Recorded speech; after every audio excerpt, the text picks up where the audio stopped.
आइए सुनिए, देखिए, समझिए सनातन सत्य।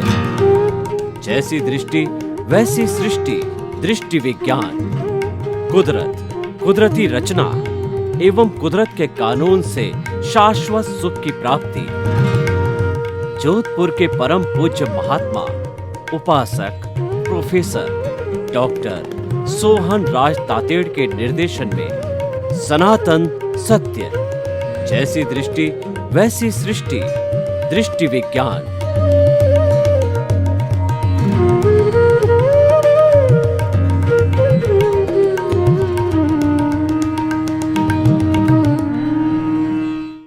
स्वामी जी, हमने कुल धर्म की बात कही, सांप्रदायिक धर्मों की बात कही।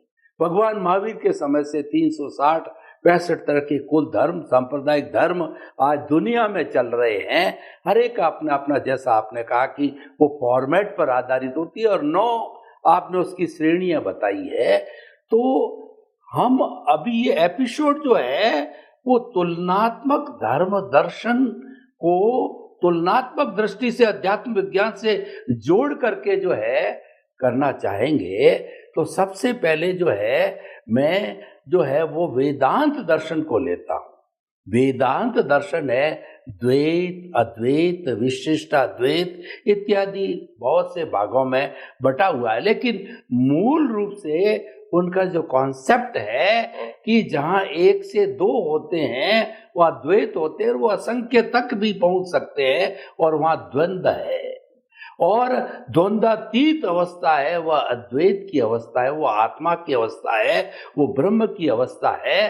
तो कृपया मैं आपसे ये निवेदन करता हूँ कि वेदांत के अंदर द्वैत अद्वैत को जो है अध्यात्म विज्ञान से जो है आप जोड़ करके कुदरती रचना, कुदरत के कानून से जोड़ करके और इनका तुलनात्मक दृष्टि से जो है आप बताइए कि वेदांती मेरे जैसा अगर वेदांत में विश्वास करने वाला हो तो क्या मैं अध्यात्म विज्ञान को जो है अगर पालन करूं तो किसी तरह का कॉन्ट्राडिक्शन तो नहीं है? क्या दोनों एक साथ के अंदर जो है समाहित होकर के जिए जा सकते हैं? कृपया इस दृष्टि से प्रकाश डालिए। प्रश्न के लिए धन्यवाद।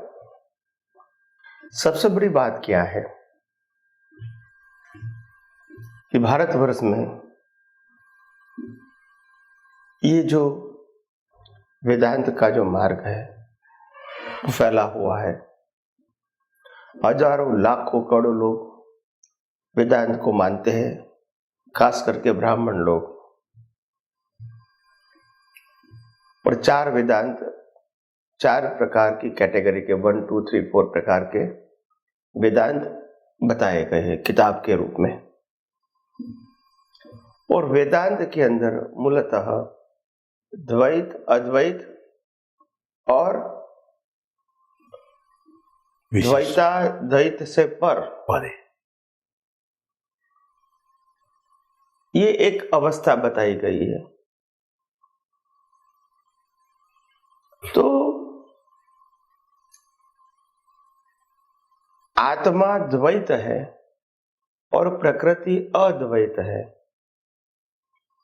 और जब आत्मा शरीर के अंदर ही प्रकट होता है तो द्वैताद्वैत 2 है, और शरीर से परमानेंटली मुक्त हो गए तो वो द्वैत है। तो कहने का मतलब ये है कि द्वैत का मतलब होता है शाश्वत, और अद्वैत का मतलब होता है टेम्पररी। जहां तक आत्मा शरीर में है वहां तक द्वैत अद्वैत दोनों है, यानी रिलेटिव सत्य भी है अवस्था रूप में, और सनातन सत्य के रूप में आत्मा भी है, और दोनों एक दूसरे के पूरक है जहां तक शरीर में है, क्योंकि कोई भी शरीर की अवस्था आत्मा के बिना संभव नहीं है। तो जो कर्मों की भुगतान जिसको बोलते हैं, जन्म से मौत तक की अवस्था, वो भुगतान आत्मा की हाजिरी के बिना संभव नहीं। इसीलिए जहां तक शरीर और आत्मा दो है, वहां तक इनको द्वैत कहते हैं। केवल शरीर को अद्वैत कहते हैं, केवल आत्मा को द्वैत कहते हैं। और जो द्वैताद्वैत और विशिष्टाद्वैत, विशिष्टाद्वैत का मतलब होता है कोई विशेष प्रकार का ऐसा नहीं,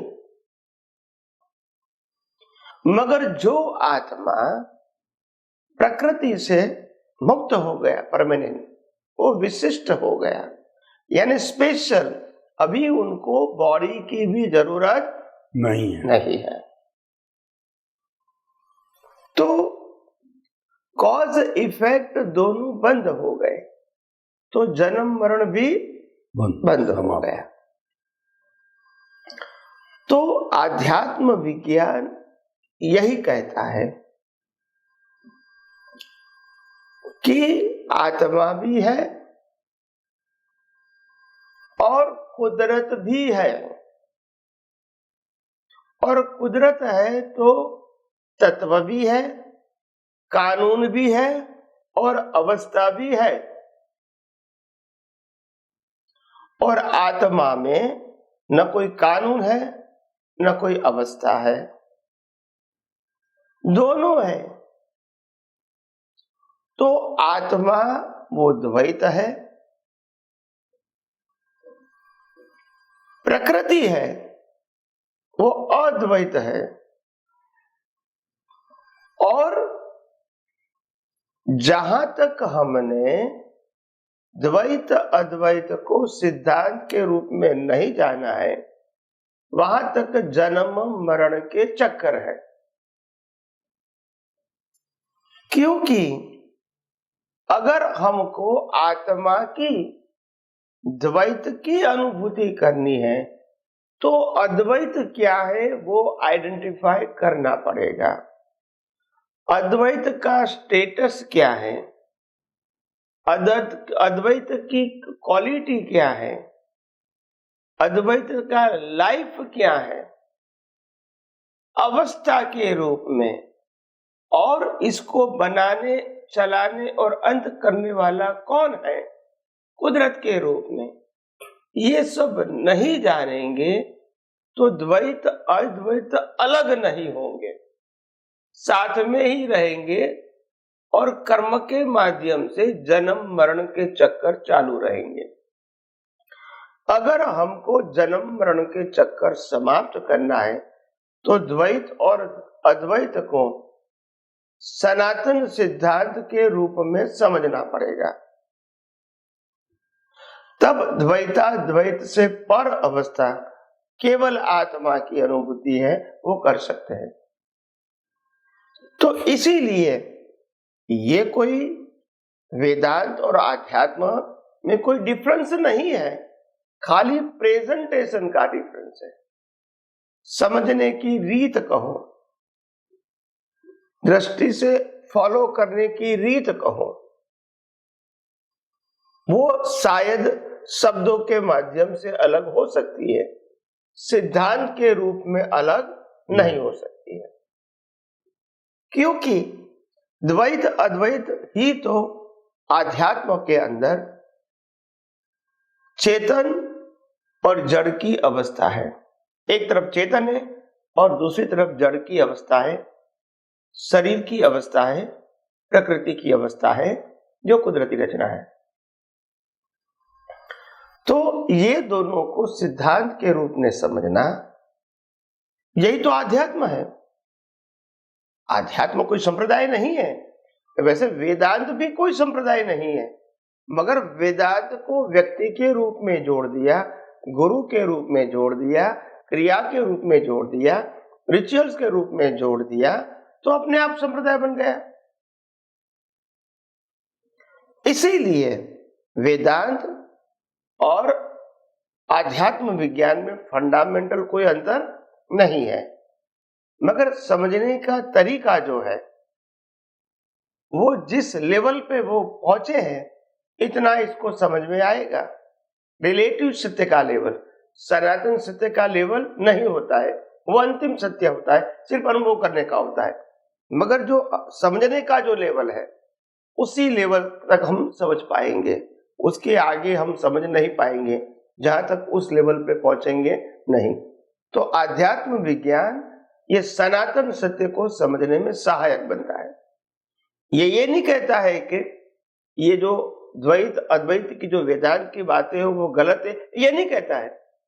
आप इसको साइंटिफिक समझने की कोशिश करो तो सब एक ही है, अलग नहीं है।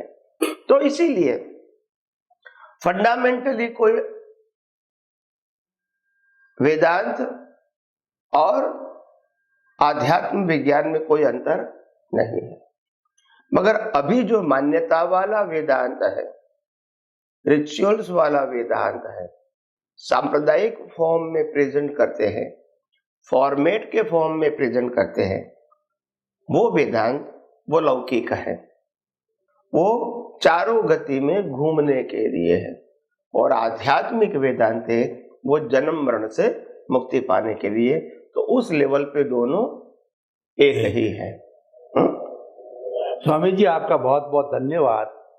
आपने बताया कि जो ये वेदांत है वो अध्यात्म विज्ञान का सनातन सत्य जो आपका कार्यक्रम है उसका पूरक है, और अध्यात्म विज्ञान सनातन सत्य कुदरती रचना कुदरत का कानून अल्टीमेट है, उसमें सभी समा जाते हैं। उसका किसी से कोई तरह का कॉन्फ्लिक्ट कहिए, विरोध कहिए, किंतु परंतु कहिए, राग द्वेष कहिए, वो नहीं है। यानी सबको स्वीकारता है, क्योंकि सनातन सत्य जो है अनेकांतवाद पर आधारित है।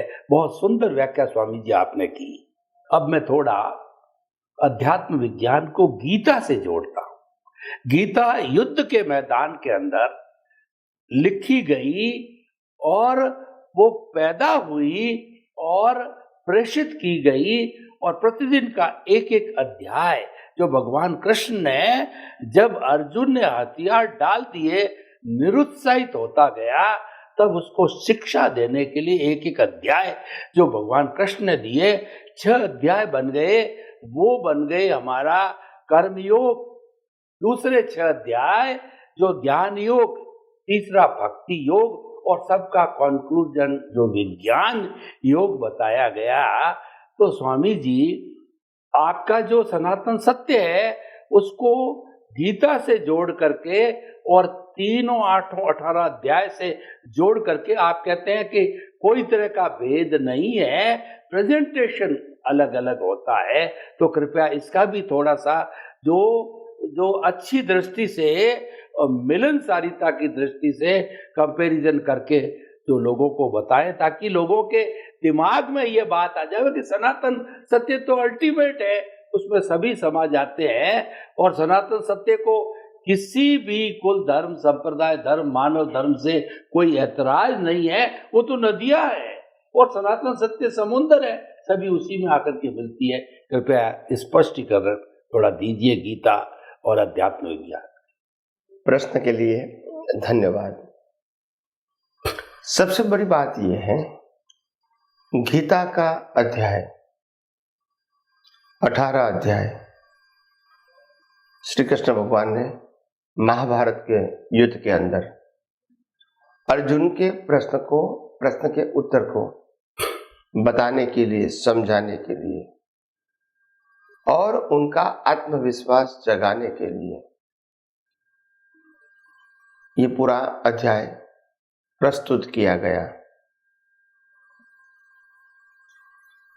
अध्याय का थीम ये था कि कोई भी व्यक्ति अपने कर्तव्य से पीछे हटता है परिस्थितियों के अधीन, तो ये सही नहीं है। और खास करके यहां क्षत्रिय धर्म की बात है। क्षत्रिय धर्म और आत्म धर्म में कोई अंतर नहीं है।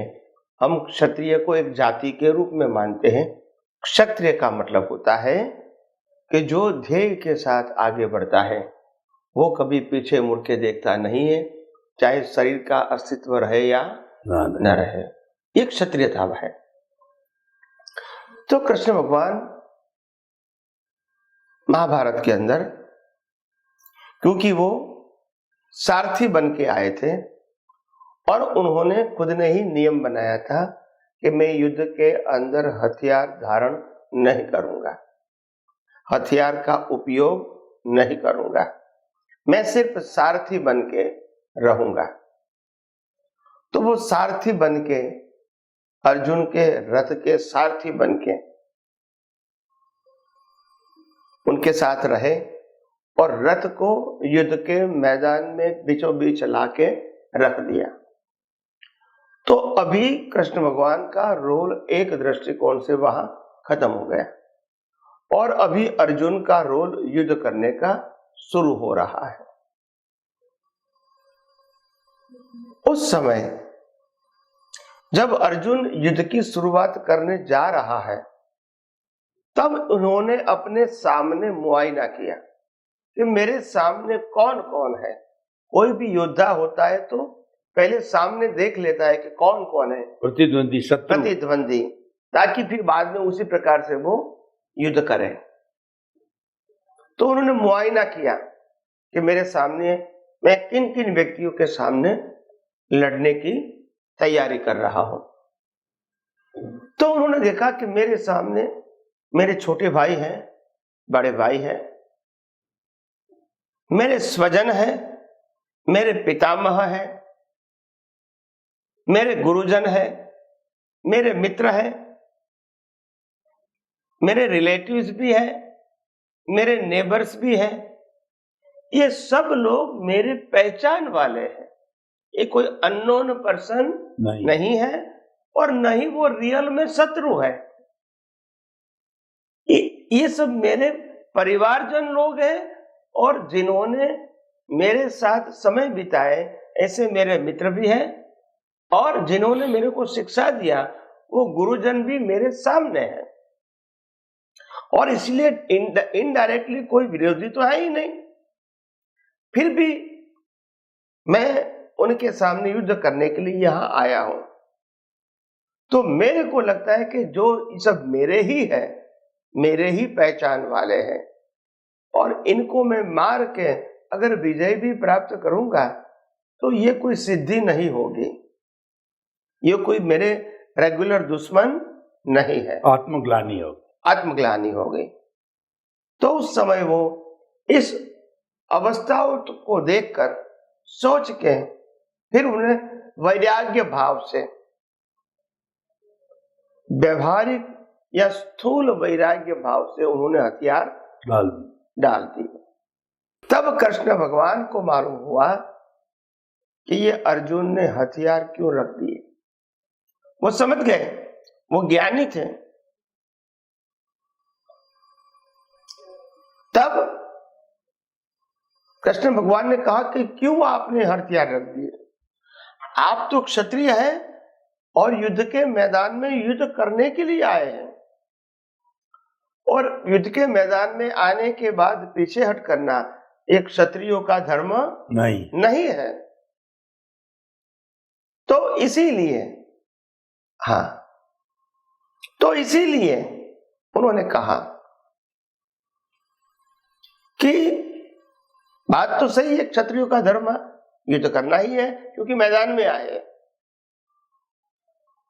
मगर हमको लगता है कि मोह के वश हम युद्ध नहीं कर पाएंगे क्योंकि सब मेरा है। तब अर्जुन और कृष्ण के साथ संवाद होता है और ये संवाद के अंदर कृष्ण भगवान खुद उसको एक एक प्रकार की बातों को, प्रश्नों का उत्तर देते हैं कि हे अर्जुन, तुम ऐसा मानते हो कि मैं अर्जुन हूं, ये भ्रांति है।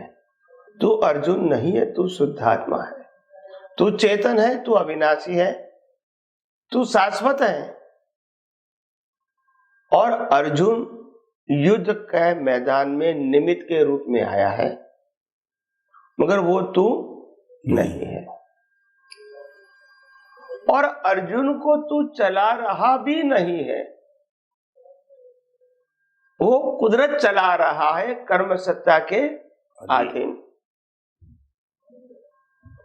और अर्जुन मारने या मरने वाला भी नहीं है, वो तो निमित्त है। क्या है? निमित्त है। मारेगा तो भी निमित्त है, मरेगा तो भी निमित्त है। आत्मा तो अजर अमर है। तो तू आत्मा है, शरीर नहीं है। और तू शरीर को चलाने वाला नहीं है, शरीर को कुदरत चलाता है, बनाता, चलाता और अंत लाता है। और तू तो शाश्वत है, तेरे को चलाने वाले यानी आत्मा को चलाने वाला कोई नहीं है। और अर्जुन तो वैसे भी विनाशी है और तू तो अविनाशी है, तो ये सब भी विनाशी ही है। एक दूसरे के निमित्त से जन्म लेते हैं और एक दूसरे निमित्त से मरते हैं, ये कुदरत का क्रम है। इसीलिए तुम कुछ किसी को मारने वाले हैं, बचाने वाले हैं, ये दोनों भ्रांति है। क्या है? भ्रांति है। और तू अभी भ्रांति के भ्रम में फंसा हुआ है। और इसीलिए उन्होंने शरीर और आत्मा दोनों को अलग किया। अर्जुन और अर्जुन में बैठे हुए शुद्धात्मा को अलग किया। अर्जुन को कर्तव्य बताया और शुद्धात्मा को दृष्टा बताया। तू दृष्टा भाव में रहे और अर्जुन अपना कर्तव्य बजाता रहेगा। तू अर्जुन हूं वो मानने की जरूरत नहीं है। तो हम आगे भी और ज्यादा समझने की कोशिश करेंगे। स्वामी जी आपका बहुत बहुत धन्यवाद। आपने जो है सनातन सत्य, अध्यात्म विज्ञान, कुदरत के कानून को जोड़ करके गीता से बताया और बताया पूरक है। सब ये कि क्योंकि अल्टीमेट है, ये तो सनातन सत्य तो सबका है, किसी एक का नहीं है। तो आपके प्रति बहुत बहुत कृतज्ञता, धन्यवाद, साधुवाद। स्वामी जी इसी संदर्भ के अंदर 2 सूत्र और रह गए जो अति उत्तम है, एक से एक बढ़ के सूत्र है। और मैं तो यहां तक कहना चाहूंगा कि अगर यूएनओ इन 5 सूत्रों को व्यवहारिक दृष्टि से अंतरराष्ट्रीय स्तर पर लागू करे तो निश्चित रूप से पूरे विश्व के अंदर वसुधैव कुटुंबकम और शांति, पंचशील और अहिंसा की भावना पैदा हो सकती है। वो है अब 2 सूत्र की और बात मैं आपसे व्याख्या चाहूंगा। भुगते उसकी भूल और हुआ सो न्याय। कृपया इन दोनों को व्यवहार और साइंटिफिक पक्ष जो है अध्यात्म विज्ञान की दृष्टि से जोड़ करके आप बताइए। प्रश्न के लिए धन्यवाद। हुआ सो न्याय, हुआ सो न्याय में ज्ञानी पुरुष दादा भगवान ये कहना चाहते हैं कि दुनिया में न्याय करने वाली तो कुदरत है और कुदरत हमको संजोग देती है। फिर वो संजोग में हम न्याय करने वाले कौन कि ये संजोग सही है कि नहीं है, ये हमने किया, सामने वाले ने किया, वो सही है कि नहीं है, अधिकार क्षेत्र में नहीं है। तो जो बनता है उसको स्वीकार कर लो। हुआ सो न्याय, हुआ वही न्याय। भी राम को वनवास जाना पड़ा, वही न्याय। राम की सीता उठा के ले गए, वही न्याय। और अगर रावण नहीं माना तो युद्ध करना पड़ा, वही न्याय। अभी उसमें कहेंगे ये गलत है, सही है, तो फिर आप कौन न्याय करने वाले हैं? जो कुदरत न्याय करते हैं वो एग्जैक्ट करते हैं कानून के मुताबिक।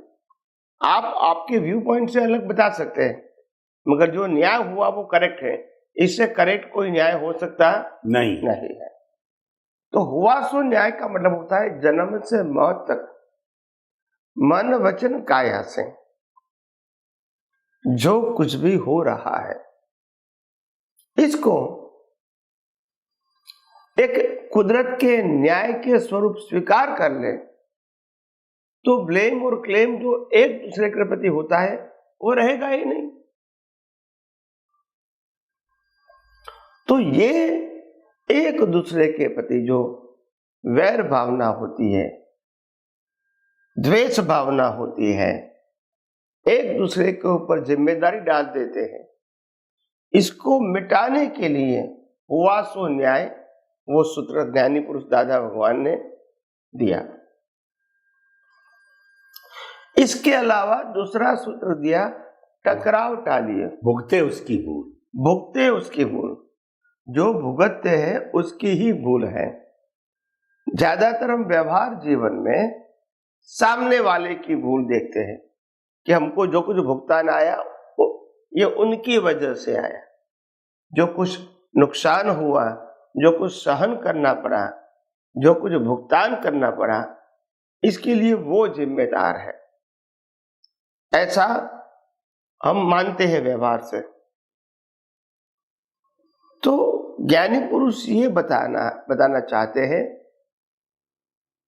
कि भुगते उसकी भूल का मतलब ये कुदरत ने आपको भुगतान के लिए ही संजोग दिया है,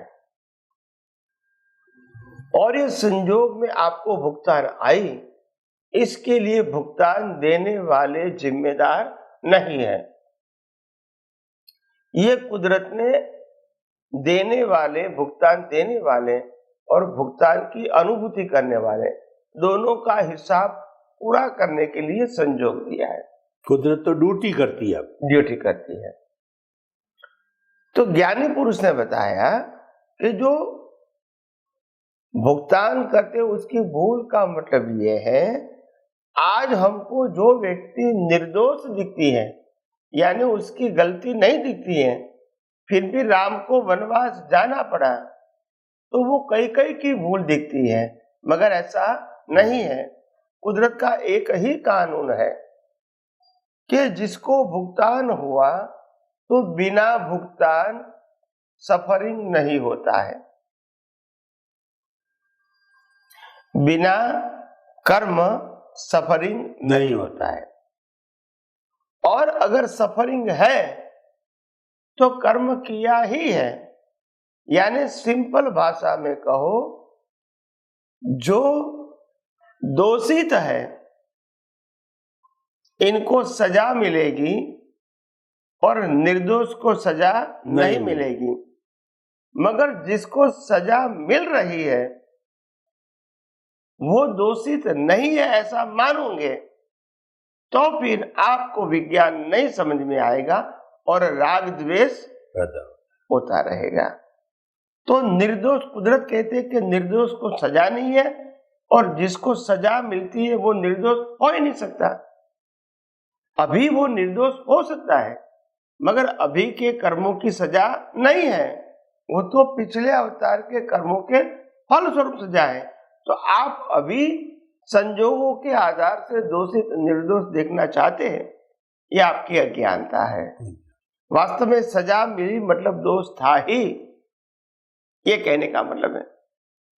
तो भुगते उनकी भूल।